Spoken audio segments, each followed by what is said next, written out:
Welcome to One Work, Five Questions with Donna Vitek and Dr. Mark Andrew Holowchak. Thank you for joining us today, Dr. Holowchak. Glad to be here as usual. 75 yesterday, today sunny, but a lot cooler. Oh, nice. Well, I'm glad you joined us. We wouldn't have much of a show if it was just me. Okay. Oh, gosh. Maybe some viewers would prefer it that way. You never know. Oh, well, today I'm not exactly eye candy, am I? I don't know. Yeah. Oh, yes, you are. For an old guy, you are. All right. Oh, well, welcome to our, I don't know whether it's the 17th, 18th episode of One Work, Five Questions.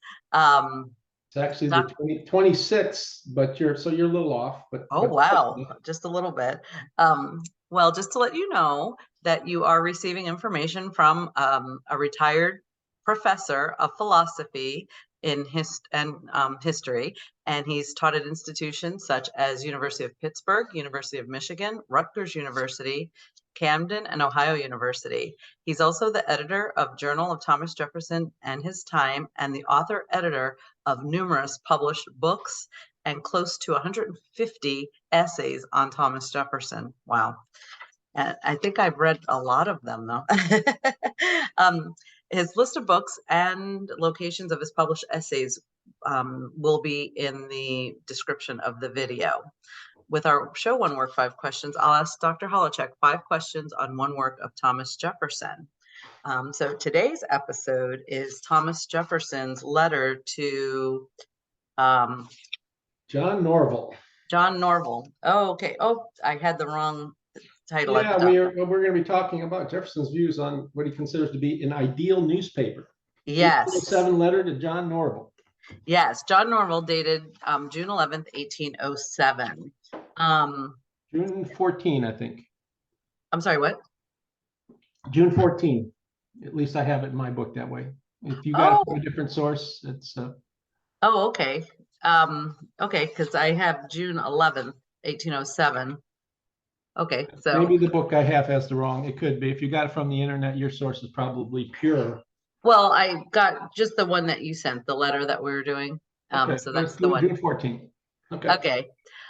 So, well, I'll just give you a brief introduction of what we'll be discussing today. We live today in a country that was literally founded on liberty. The founders objected strenuously, among other things, to being forced to pay taxes without having any government say in the matter. The rallying cry of the revolution was, without question, liberty.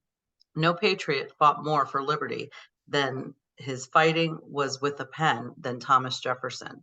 Jefferson, as Dr. Holowchak has often noted, was perhaps the world's foremost ambassador for liberty, and it was, with equality, one of the grounding principles of his political philosophy.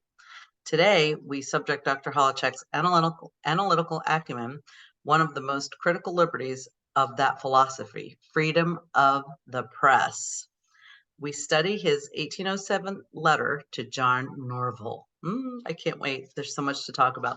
And I'm Donna Vitek, and this is One Work, Five Questions. Okay, are you ready, Dr. Holowchak? I sure am. Okay, question number 1. To begin, who was John Norvell? Well, he was a young man who would be a senator from Michigan. He also is aspiring to be, or about to be, a newspaper editor. And that's the whole motivation for this letter to John Norvell. Norvell sends a letter, and I'll read from my computer screen. He says, it'd be a great favor to have your opinion of the matter in which a newspaper to be most extensively beneficial should be conducted, as I expect to become the publisher of one for a few years. That's that. That's about all we know. You want to come up, Jeff? Come on. Oh, so now that puts a different perspective on the letter. Of what the details that he went into and what he would like to see. So that makes sense now why he said all of why he went into such great detail. Wonderful. Okay. Question number 2. After some preliminary recommendations concerning texts on political philosophy and economics, he offers some comments on the role of history. He begins with his statement, history in general only informs us what bad government is. What does he mean by that, and why does he quickly turn to philosopher David Hume? Jefferson barking in the background there. See something yeah, that's a very interesting quote, and I think he gets at, he says in many places, the best government is the one that's most silent. So when we're writing history, we're really writing a history of what went wrong in governmental affairs. That's what he means by that comment. So he talks about the need for good volume of British history because the American government is founded, he says in this letter in the second paragraph, is founded fundamentally on what is good from British, the British form of government. Right. So he says the problem is that we don't have a good volume of British history, and there's need for one. And he refers to David Hume, the philosopher David Hume. Hume writes his famous History of England. And Jefferson, for whatever reason, I talk about this in my book on Jefferson's political philosophy, and my new book on the disease of liberty that's yet to be finished, misconstrues what Hume's trying to do. He takes Hume to be an advocate of Toryism because of what he does when he's talking about the Tories, the early people who are considered to be the early Tories and so forth. And Jefferson, what Hume is really arguing, instead of defending Toryism, he's arguing that, he says in a letter, Hume says we shouldn't, when we look at these early accounts of history, break it down in terms of the Whigs and Tories, because Whigs and Tories didn't exist. It's a name that we gave to these people because of what they stood for thereafter. So he jumps all over David Hume, and he urges a text of John Baxter. What Baxter does is basically copies Hume's book, but takes out any sort of Tory, what might be perceived as a Tory slant. Winds up being a very, very mediocre book, but it's a book that Jefferson would highly recommend at some point. So, Okay. I mean, that's what he means by, why we need a better volume. As things stand, Hume's History of England is a brilliant book, and it's the best book out there, and should be not castigated by Jefferson, shouldn't be. Oh, okay. Okay. I know I highlighted stuff in the letter like, okay, I need to read this, I need to read that. I have a long list. I have all your stuff to read first. You're never gonna get there, just not enough time, but just pick the stuff that's you enjoy reading. I enjoy reading your work. You're an eloquent writer. So let's get to question number 3. Okay, now we get to Thomas Jefferson's answer to Norvell's request, which you gave in your first answer. Thomas Jefferson replies by restraining it to true facts and sound principles only. Is he stating that all newspapers ought to be fact-based? And what does he mean by sound principles? Yeah, in the third paragraph, he says we ought, like you said, we ought to restrain it, the good newspaper to true facts and sound principles. Right. He goes, but I fear such a paper would find few subscribers. He says it's a melancholy truth that a suppression of the press could not more completely deprive the nation of its benefits than is done by its abandoned prostitution to falsehood. Nothing can now be believed which is seen as a newspaper. Truth itself becomes suspicious by being put into the polluted vehicle. And he says the real extent of the state of misinformation is known only to those who are in situations to confront facts within the knowledge of the lies today. So now he doesn't have you can understand why he doesn't have a high opinion newspapers, because the newspapers of his times were scandalously political, sort of like the newspapers today. I was going to say nothing's changed then. Nothing has changed. He says general facts may indeed be collected from them, such as Europe is not at war, that Bonaparte has been a successful warrior, that he has subjected a great portion of Europe to his will, but no details. So, I mean, you can get when they get into the details, it's scandalously false. So he was a victim. Jefferson was always a great victim of the salacious lies of politicized newspapers in his day. And so he was an advocate of truth telling in newspapers. And that brings us back, to truth telling when we're doing biographies of famous people, especially the founders. It's done quite often today that we malign the founders and we want to we bring in the general facts that Thomas Jefferson was born in such and such times, and right, and he died in 1826, on July 4th. And then between that, we weave a tissue of lies. The story we tell is a tissue of lies, but that sells and it makes people money, and people want to hear that stuff. Go to Monticello. Go to Monticello. And there's a way to tell history and tell the truth and make it interesting to people. You just have to be a good storyteller, I think. There's no need to lie. And you have to be interested in truth itself. I mean, what Jefferson, when he's talking about morality, said fiction is a better vehicle of morality because we can embellish the stories more and get our points across more plainly in terms of, the moral lessons we want to tell than history, because history can be somewhat dry. But the point is one needs to be impressed and enjoy what is dry, what is sort of mundane. It's sort of like, kids today or people today walk around when they go from point A to point B with their cell phone. I don't have one. And then there's a whole show going on, in the early spring, the crocuses are coming up and the daffodils start coming up later. And there's a show that nature's putting on. People tend to be oblivious to stuff like that. Or, there's possibility of conversation with somebody else. But anyways, newspapers ought to be beholden to the truth. Jefferson thinks, at least. Yeah, they really should. Question 4. Thomas Jefferson offers 4 principles of reformation. Can you walk us through those principles, and can you descant? Okay, 4 principles. That is 1, 2, 3. That's the 4th paragraph. He says, perhaps an editor might begin a reformation in some such way, divide his paper into 4 chapters. Papers at the time were folded, heading the first, truths; second, probabilities; third, possibilities; fourth, lies. And in effect, he's going to say, as we get to down the scale, the newspapers devote more and more press and ink towards the lies and possibilities. He says the first chapter would be very short, as it would contain little more than authentic papers and information from such sources as the editor would be willing to risk his own reputation for their truth.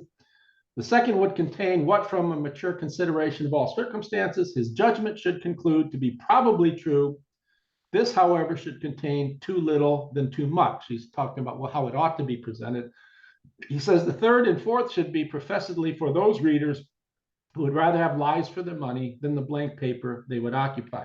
So in other words, a good newspaper should have truths, very small section on truths, then talk about probabilities, and then that's it. If you want to have entertainment, you can say, okay, here we're going to present fiction.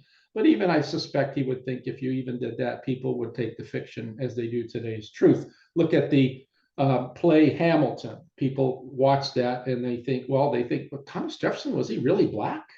This black actor and stuff. So they take the sort of fictions there and they take them to be truths. Right.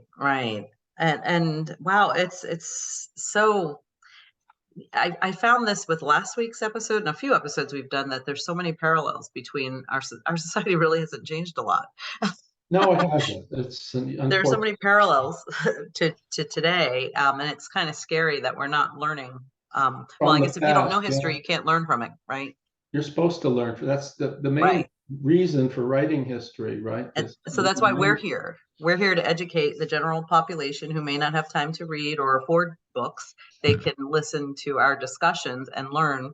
Well, we did talk about historiography in one of the ones that we deviated. And look, if you think that history is not beholden to the truth or is about constructing veridical narratives or getting as close as you can to, I'm brandishing a lead pencil today.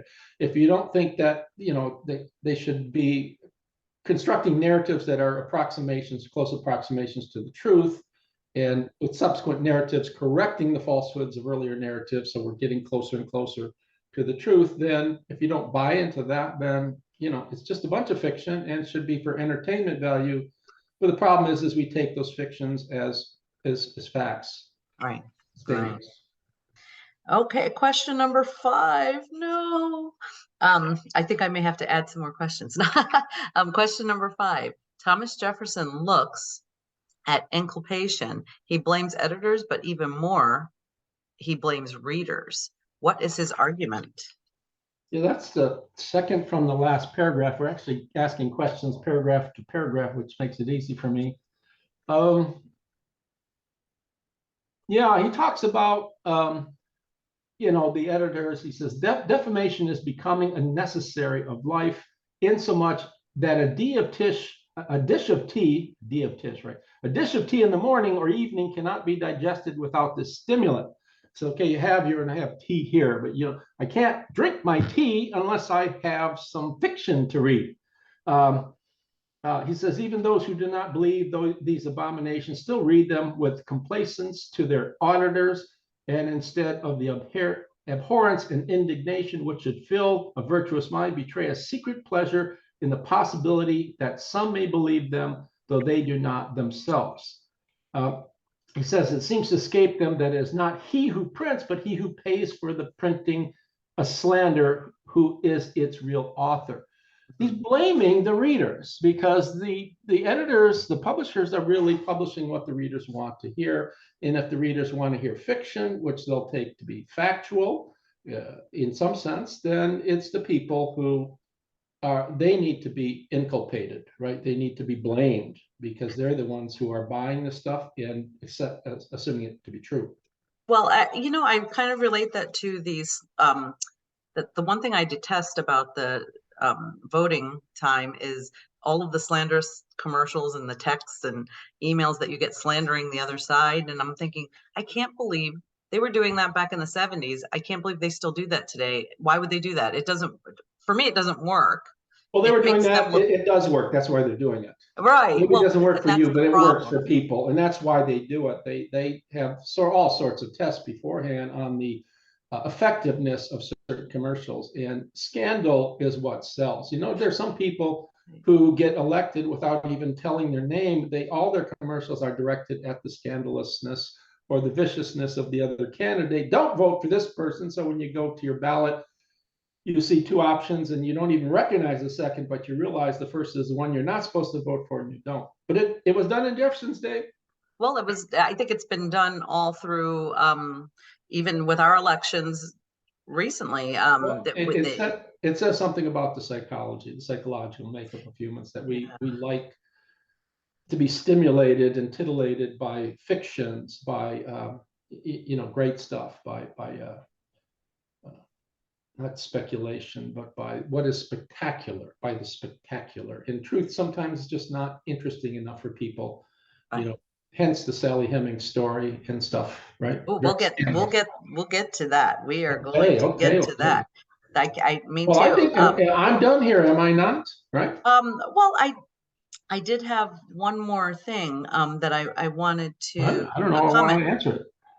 Well, it's not a question. A comment. But now I think I may have forgotten. Regarding Thomas Jefferson, I think this is why it was so important to him to have an educated society, because I think with the lack of education comes the higher amount of fictitious stimulation. I think the higher the attractiveness of fiction, the less that appeals to them. It doesn't appeal to me at all. That I even responded to texts on both sides saying, please tell me what this candidate is going to do for me. I don't want to hear about the bad stuff about the other candidate. That does nothing for me. Yeah. I want to know what you're going to do to make my life better as an American citizen, or as a resident of Brevard County. And some responded. So, yeah. Well, it's about the Benjamins. Really, it's about what commercials are effective. And look at television commercials, is that they do the same thing. They have test audiences to see which commercials are most effective, how to do things, what sort of people to bring into your commercial to make them effective, because it's all about marketing. And it's sort of sad. I tend to think, like Jefferson did, that the truth itself. I just got accepted a book on the Natural Bridge, and the authors the people who owned the Natural Bridge some years ago claimed that, well, we're including in this book on the Natural Bridge a lot of stories that may be false. And they bought may be true, and more than likely they're false, like George Washington carving his initials in the rock on the bridge, which certainly I think never happened. But the idea is that, well, that's what people want to hear. They want to hear what might be true. It's the way people are. Right, right, and I think too that a lot of humans, even educated, highly educated humans, if it makes sense and can be true, they just assume it's true. Yeah, I mean, It, that's a very dangerous slope there, right? That slippery slope. If it might be true, then let's jump from it can be true, it's possible, to it's true. That's exactly what they've done at Monticello with Sally Hemings. And Gordon Reed in 1997 writes this book about Jefferson could have been in a relationship with Sally Hemings, an entirely vacuous claim, vacuous simply because all things are possible in some sense, except logical contradictions, right? right. That I'm holding this pen, and at the same time I'm holding this pen, I'm not holding this pen. Now that's false, but that this pen could actually contain radioactive material, well, that's possible. That this pen could actually be a banana if you examine it closely, that's possible. Highly improbable from the visual evidence, but this really could be a banana. So if you see me eating this lead pencil, you'll notice that it really is a banana. Don't eat the lead pencil. Yes, Now the Dr. Holowchak's banana, eating the pencils. banana lead pencil. Oh, well, so I'd like to segue with my closing thoughts into what we'll be doing for the next 2 weeks with our show. I'd like to invite you to relate your research and your experiences at Monticello and Poplar Forest to this topic of freedom of the press and free speech. You consistently claim that their narrative, the same at each, is false and that they know it is false. Can you explain that? Well, that's going to be, as we talked about on the phone prior to the show today, the topic of the next few one work, 5 questions. So we're going to deviate from, we're not going to do one work.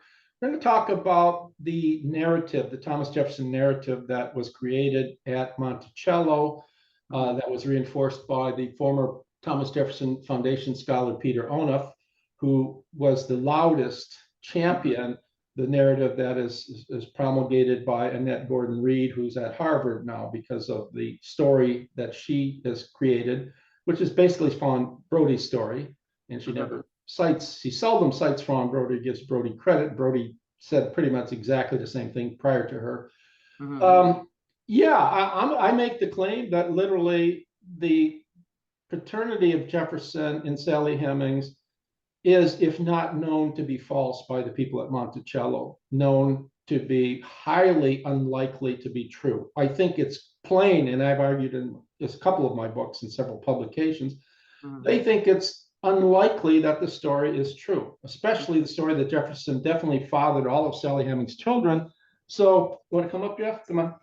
Yeah, well, Jeffy wants to come and see his little face Hi, here. Jeffy. Hey, buddy. Hi, Jeffy. Yeah, you always know when Donna is on in doing her show, you've got to be here. So I mean, we'll talk about that. We can talk Okay. about, I'll leave that, the questions as usual to you, but we can talk about my reception. I'd like to talk about why I've been canceled at Monticello. I can tell you about on the Abbeville webpage, they're going to share a story about me almost going to jail and at Poplar Forest because they don't want me there.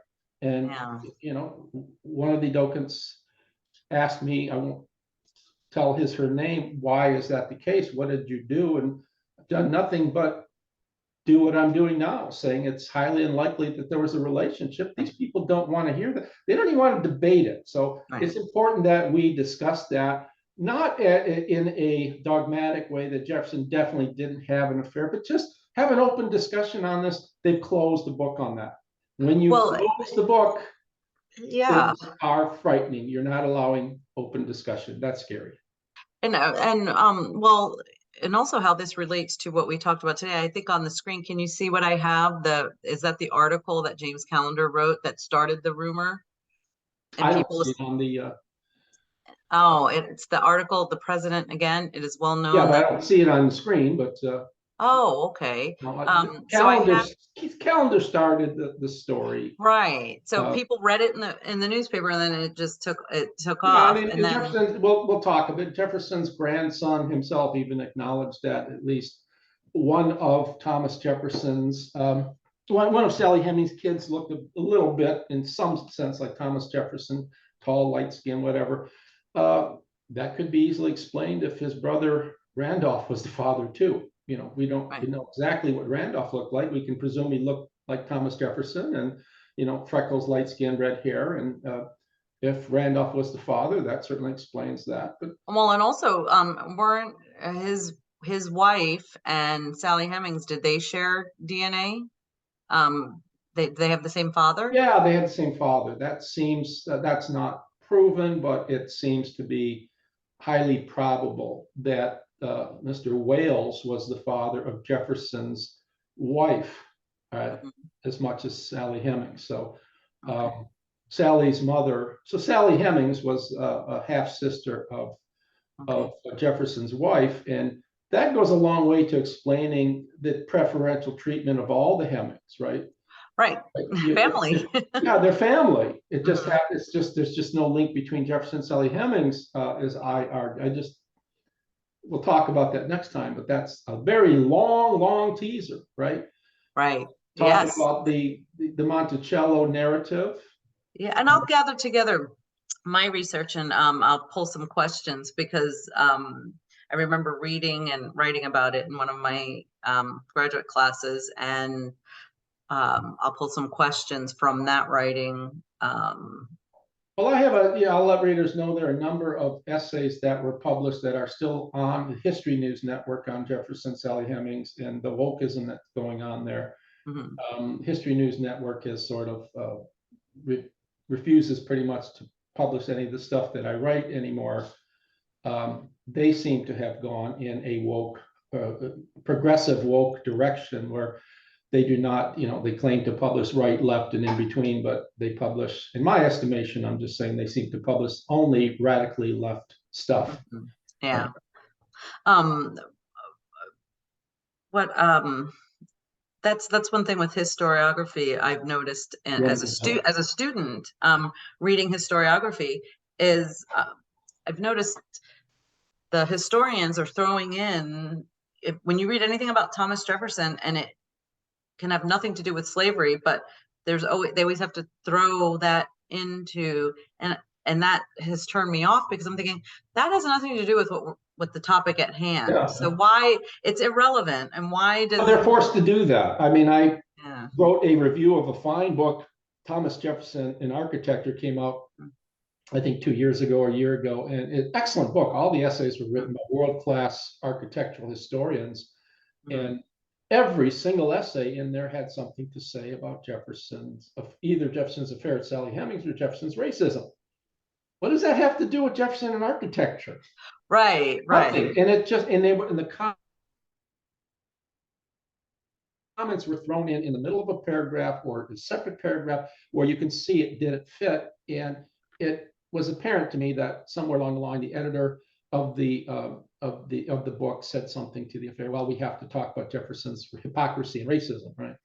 And again, Irene, I like to cite this Irene Cheng, who writes on Jefferson and architecture, says his use of grids and octagons is proof of his racism, right? Mm-hmm. Anybody using octagons in architecture, if that follows that anybody uses grids, and all architects use grids, Mm-hmm. and if you use octagons in conjunction with grids, you must be a racist. So even a black architect or an Asian American architect using octagons and grids must be a racist. So Yeah, it's all starting to fall apart at the seams here with the false claims. well, Well, thank you, Dr. Holowchak, for your time. I appreciate you sharing your experiences and your expertise, and I'm looking forward to next week and doing our episode.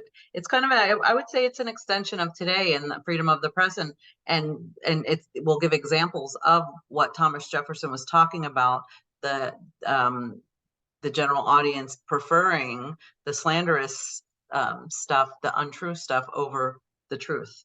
And we're going to observe that firsthand for the next 2 weeks. The next two Yeah. episodes will be And observing. that I think is understandable. That again, the human psychology is such that we prefer fiction because it's more sensational. Hmm. The only thing I'll say to add to that is, what are the long-term implications for our love of fiction? If we're buying historical literature that caters to fiction, that publishes fiction, and knowingly so, or doesn't think, historians who don't think there is a truth, what will be the long-term implications when your kids are in school, their kids are in school, their kids go to school, and we get, we found out that the country was not founded on a resentment for being taxed without representation, not founded on a love of liberty. Patrick Henry, Jefferson, Adams, and all George Washington, and so many other people, but founded on our inveterate white racism, right? 1619 thesis. It's Yeah. very scary that because we're trying to tackle socially sensitive issues, and we need to tackle this, no question. Right. Do we falsify history to do so? Right. And that's And what I'll that's claim next time is what's going on with Thomas Jefferson. He is the unwilling victim of this sort of hypocritical movement to deface our nation and to destroy Thomas Jefferson because of a push for, say, racial equality or justice and things like that. Whereas I always said racial equality is a wonderful and good thing, but we can right. we can Right. We accomplish all this without lying, right? we want it. I would be the first to advocate for equality for everyone. But not by lying. We can do No, that and tell the truth. no, and we don't need to lie to do it. It's something that is, as Thomas Jefferson has said, it's our God-given right to all men are created equal, and we are all equal. We may not be equal in certain areas.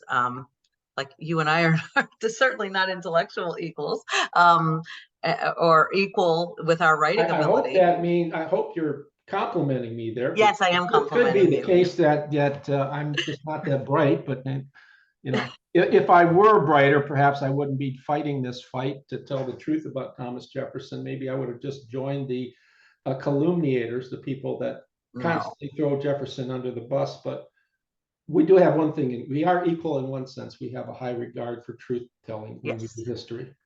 Yes. Let's face it, all historical narratives are fiction, Right. all of them, because the story we tell, what we do is we uncover facts, we try to link together a story from these facts, and in doing so, in sort of bridging these facts, we construct fiction. In other words, we construct a story that in the whole is obviously false, but the idea behind good history is that behind these fictive stories, someone might read something I write on Jefferson and say, well, the narrative is flawed because of this, and correct it and create a Right. narrative that is closer to the truth. And the idea behind this is that historians working together and criticizing each other's works, which is not done by progressive histories, we get a narrative that is a closer approximation of the truth. Right? Right. That's what I'm trying to do with Thomas Jefferson. I don't claim that everything I write is necessarily true, though I do think my book on the surprisingly simple religious views of Jefferson contains a lot of things that are right on the money. I love that book. Well, But I back to the highly book. encourage everyone, if you haven't read Well, you any have of it right Dr. in back of Holowchak's, you there, don't you? Yeah, I like that book. I just think I nailed it. I do. I think I nailed it. In other books, I understand that there is a lot that I've said in Jefferson's political philosophy, Jefferson on morality. There's a lot that I've written that other historians will say, hey, Holowchak, well, this isn't right. And that's okay. I'm fine with that. That's a sign you're doing good history before you go up. Andrew Burstein, who was at LSU, said something to me that was highly laudatory. He said, and I've been critical of his work. I like Andrew quite a bit. I think he's an honest scholar. He's written on Jefferson, Sally Hemings, and thinks that there was a fair. I disagree with him. He said to me, I don't always agree with things that you say, Mark, but I find I have to read you. What a nice thing for someone to say. Um, that in itself says something about the character of Andrew Burstein, that even if he buys into the Sally Hemings affair, I think he buys into it because he thinks it's likely. And I'm fine with that. I disagree wholeheartedly. I'm fine with that. I think he's an honest scholar, so I think that's cool. All right, we're about a minute left, I see. Yes, less than a Do you minute. want to So give us your parting thoughts on today, Donna, before we go off? I'm done. yes, well, I'm very excited to look into moving forward, looking into how the free press affects how the narrative goes in our society. So bringing it to present day, applying Thomas Jefferson's points and bringing it to the present is going to be an interesting topic for the next 2 weeks, I think. Okay. Well, let's leave it at that. And Yeah. wish everybody a great Sunday. Yes. And